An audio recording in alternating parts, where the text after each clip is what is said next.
ఒకసారి గతాన్ని ఆలోచించండి. అనంత ఎడారిగా మారే పరిస్థితులు ఉండేటివి.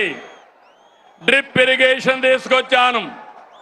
సాగునీటి ప్రాజెక్టుల పైన శ్రద్ధ పెట్టి ఎడారి నేలకు జీవం పోసాం.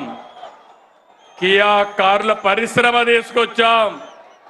అనంతని దేశంలోనే ఒక బ్రాండ్ గా ప్రమోట్ చేసింది మనమే. అవునా కాదా అని అడుగుతున్నా. తమిళ్లో మళ్ళీ ఈరోజు హామీ ఇస్తున్నా. అనంతపూర్ అభివృద్ధికి బ్లూ ప్రింట్ తయారు చేశా.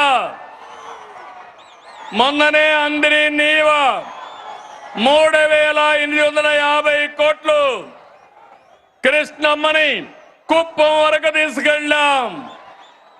5 ఏళ్లలో చేయలేని పని 100 రోజుల్లో చేసిన ఘనత మనదని చెప్పి నేను మీకు తెలియజేస్తున్నా.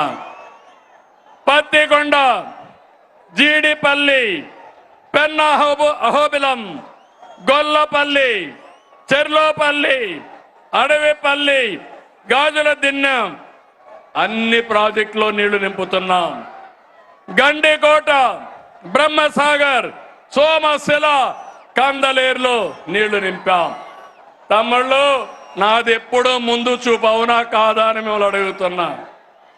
అందుకే రాష్ట్రంలో రిజర్వాయర్లో 90% నీళ్లున్నాయి.